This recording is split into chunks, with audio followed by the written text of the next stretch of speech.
Hello and welcome to this video in which we shall discuss the second lesson on logarithms, properties of logs ln and e. So you're pretty familiar with basic algebra and you know for a fact that this expression x plus 5 and this expression x power 1 plus 5, they mean exactly the same thing.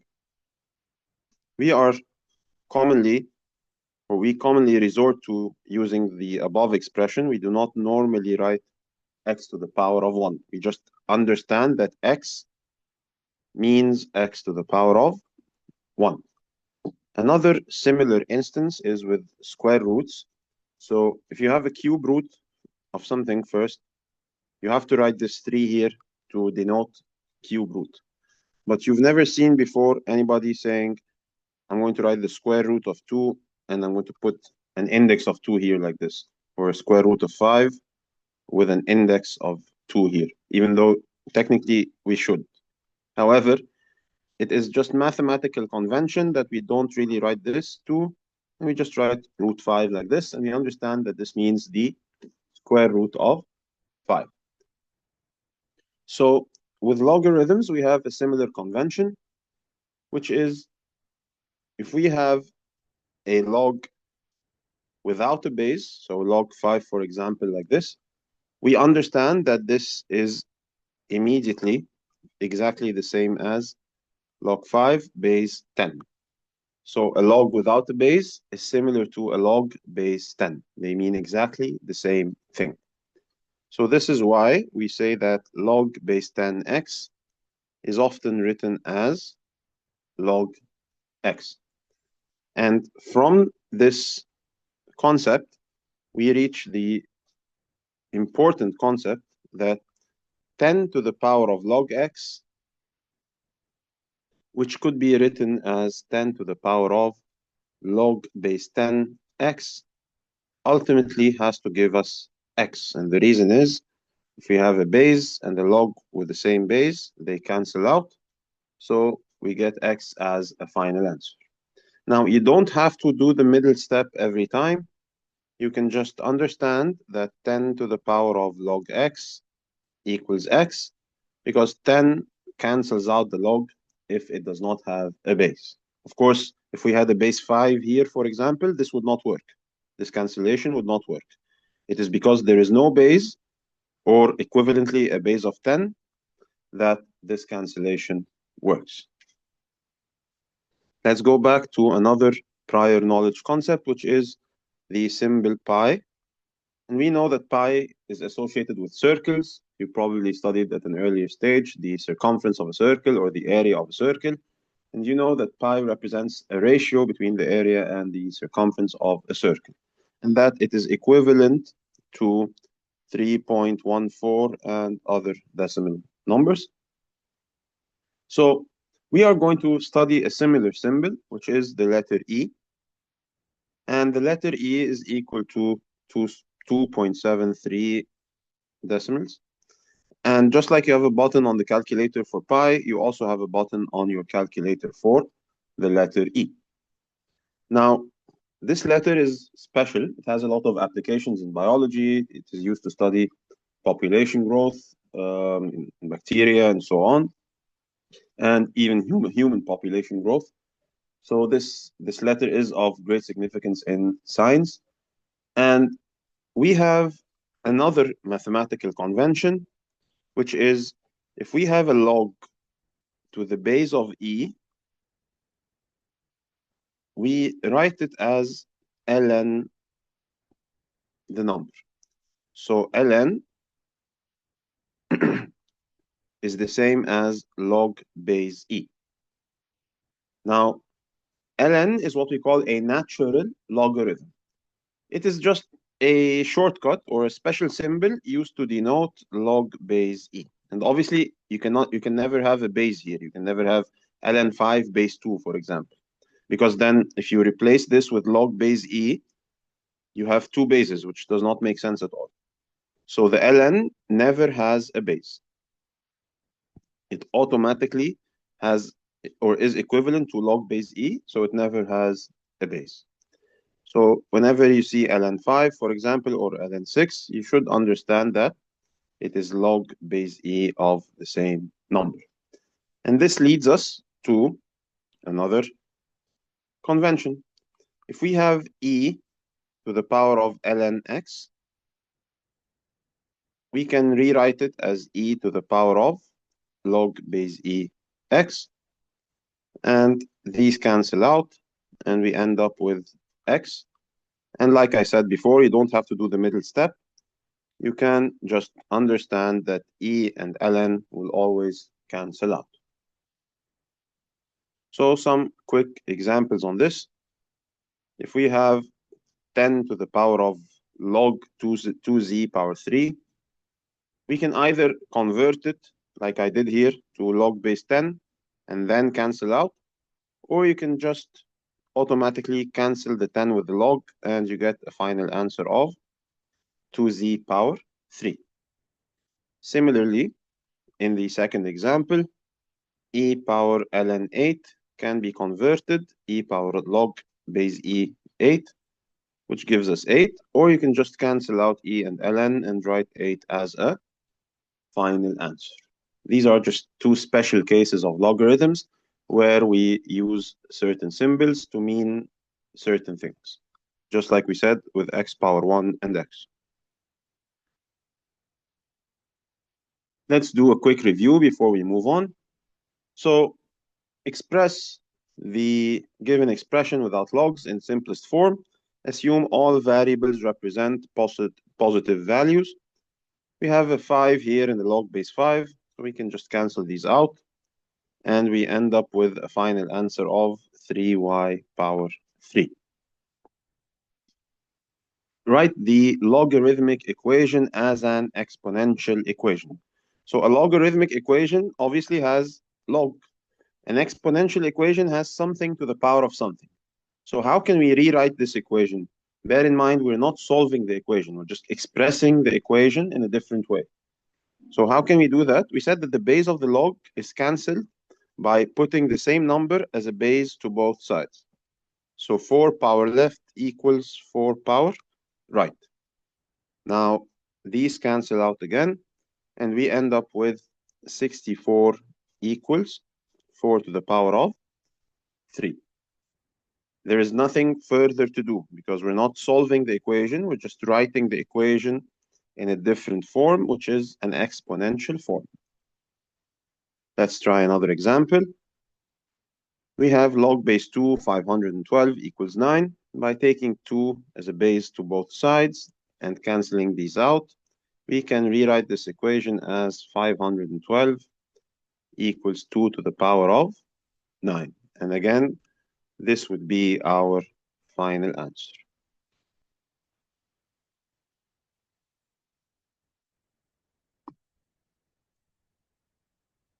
Moving on to a new rule.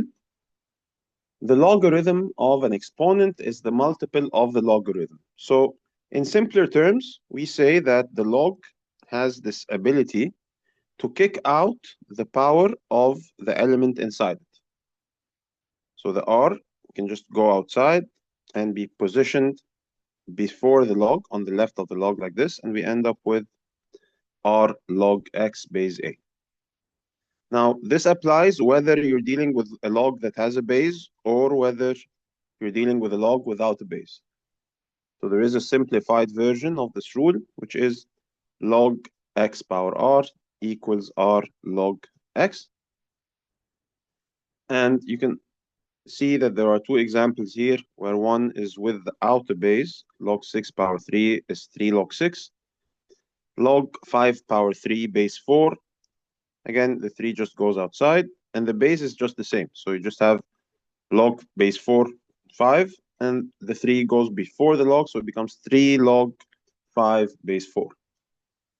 So whether or not you have a base, you can just kick the power out and write it to the left of the logarithm. Let's take some examples. Express the given expression without logs in simplest form. Assume all variables represent positive values. So we're going to utilize this ability of logs to kick out the power, and we're going to take this expression here and put it to the left of the log. So this goes away. We have 3y squared log 9 base 9. Now, if you use your calculator to verify this, you will see that log 9 base 9 equals 1. If you try it with any other number, as long as you write the same number in the base and in the main entry of the log, you will always be getting a 1.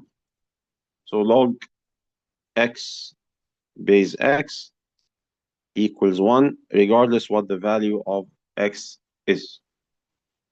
So here in this case, we can just cancel these out, and we end up with 3y power 2 as a final answer. Let's take another example. First, we allow the log to kick the power out. So this goes to the left here, 6 root z, and this is cancelled out. And now we have log 3 base 3, which again cancels out because this is 1. And we can write 6 root z as a final answer. For the third one, we have log 10 to the power of negative 6xy, so we can take this outside. We get negative 6xy on the left, and we just have log 10. Remember, if you don't have a base, you can always insert a base of 10. That does not change the value. And if we have the same number here, we cancel all of this out, and the final answer then becomes negative 6xy.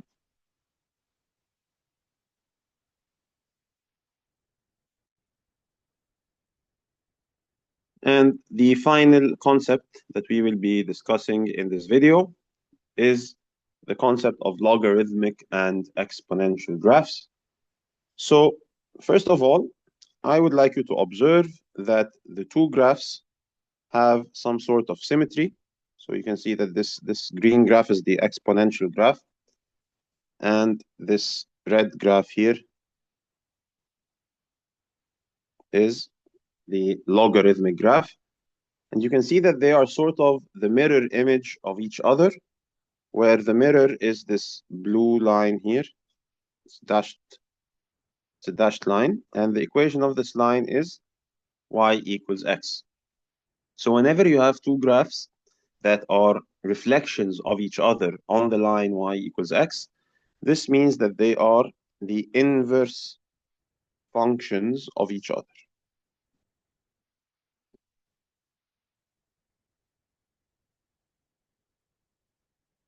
So this sort of confirms this idea that the log function is the inverse of the exponential function.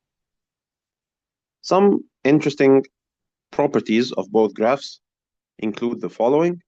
So for the exponential graph, you can see that as x is positive, there is this tendency to go to very large numbers, which makes sense. If you have a to the power of 10, for example, whatever a is, 2 to the power of 10, 3 to the power of 10, you're expecting to get a huge number. So that's why the graph curves up like this. But for negative values of x, the graph is sort of becoming horizontal. We say it's plateauing. It's reaching a plateau. And this is because for a large negative value of x, we take an example, 3 power negative 5. This is the same as 1 over 3 power 5, which is 1 over 243. This is a very, very small number. It's almost 0, 0.00 whatever. And the bigger the 5 is, so if we use 3 power negative 10, for example, we get a very small number, 0.00000 whatever. So the graph is approaching the value of 0 for y, which means it's approaching the x-axis. And we say that there exists a horizontal asymptote in place of the x-axis like this. An asymptote is a line that the function approaches but never actually touches or crosses. So the graph will keep getting closer and closer to this line, but never actually touching it or crossing it. Similarly, for the logarithmic function, we can see that the graph approaches the y-axis, but never actually touches it. And we say that this is what we call a vertical asymptote. So the logarithmic graph never actually touches this vertical black line, because this line is what we call an asymptote. So what does that even mean? So it means that for the logarithmic function, x can never be in this region. X is never going to be 0, and x is never going to be negative. So it's never going to be equal to 0. It's never going to be less than 0. X must always be positive. So if x is less than 0, the log is undefined. And you can try this on your calculator as well. If you try typing in log -5, whatever the base is, base 10, base 100, we don't care. As long as you have a negative here, you're going to get a math error. The calculator will not be able to give you an answer. Same thing happens when you try putting x as 0. So if you try log 0 base anything, again, you get a math error.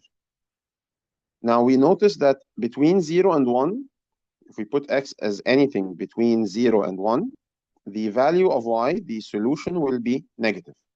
So log 0.1, log 0.7, log 1/9, any fraction between 0 and 1 will all give us a negative result. Finally, log 1 itself is 0, regardless of the base here. As long as we have a positive base, we're going to get 0. And log any positive number, like log 23, is just going to give us a positive number. So these are the cases for the values of x in a logarithmic function. You have to know that you cannot take the logarithm of a negative number or 0. And you should also know that log 1 will always give you 0, regardless of what the base is. Let's try some examples here. Graph the function f of x equals -2 to the power of half x plus 8 on the axes below. You must plot the asymptote and any 2 points with integer coordinates. So you should know that an exponential function has this plateauing effect. So this is exponential because we have a power of x, and it has this plateau effect, which means it has this horizontal asymptote. And the horizontal asymptote will usually be the number that exists alone outside of the expression of x. So it's going to be plus a number. That's probably going to be the value of the horizontal asymptote. You can always check that with a calculator, and the easy way to do that is mode table, which is mode 7 or mode 4 on most scientific calculators. You input the function, and you are going to be asked to input a starting value, an ending value, and a step. You can do this with trial and error. You are looking for a trend of decimals. So as long as you're not getting decimals, you're not able to reach the horizontal asymptote. As soon as you start seeing decimals, this means that we are converging to a number. We're never going to actually get 8. We're just going to keep getting closer and closer to 8 until maybe 7.999, but never actually 8. If you get all decimals in your table, then you're zooming in too much. You need to go back a little bit and get values where you have whole numbers, so as to be able to plot 2 points and draw the curve. So again, when we're trying to graph an exponential function, we're looking for 2 things. We're looking for the asymptote, which is going to be passing here at 8. And we're looking for 2 points with integer coordinates. So we need to use the mode table feature of the calculator to try to get any 2 points that have integer values for y. The points here that I chose were this one, which is negative 2, comma 0, and this one, which is negative 1, comma 4. And these correspond to these two entries in the table. In this second example here, again, we also have an exponential function, but you can tell here from the equation that there is nothing separate from this term. So it's as if we have plus 0. So we expect the asymptote to be at 0, at y equals 0. So therefore, the asymptote here is actually graphed on the x-axis. This is the line y equals 0. And you can use your calculator again to figure out any 2 points with integer coordinates.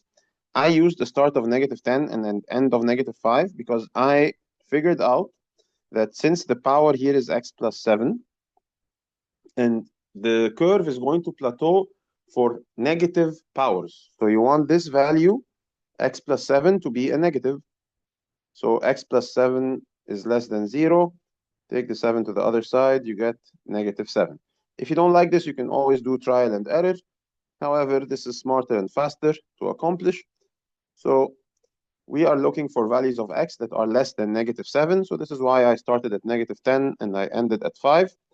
I'm expecting towards the negative 10, I'm going to see the horizontal asymptote, the value to which the function converges. And I need some values bigger than negative 7 just for my points that have integer coordinates. So for numbers that are bigger than negative 7 or greater or equal to negative 7, we found that we have integer values and we can use them to plot the curve.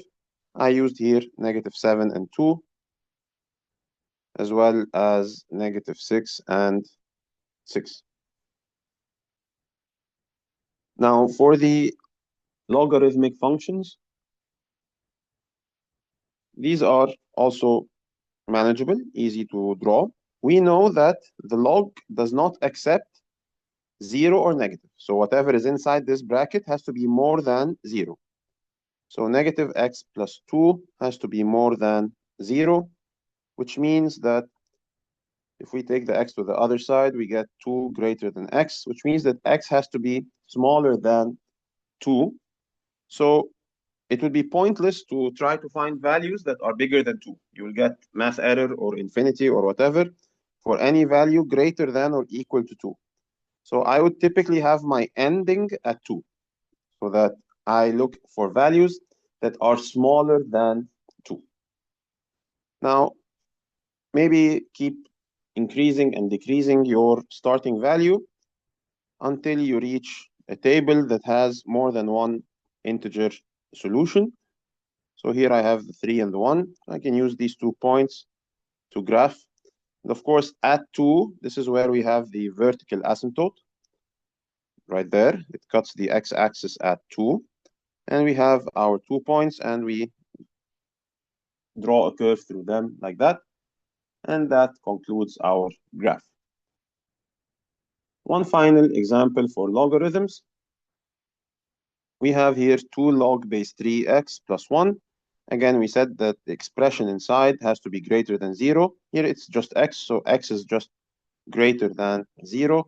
So my starting point here will be 0, and I'm going to look for values greater than that until I can get 2 integer coordinates. I have found that just going from 0 to 4, you can get 2 solutions here. Of course, you can just keep expanding your starting and ending points until you have 2 integer values to draw 2 points. And now that we have our 2 points, we can just draw a curve through them like that. That is close to, but never touching the vertical asymptote. I hope that this is understood. This concludes our video. Thank you for watching.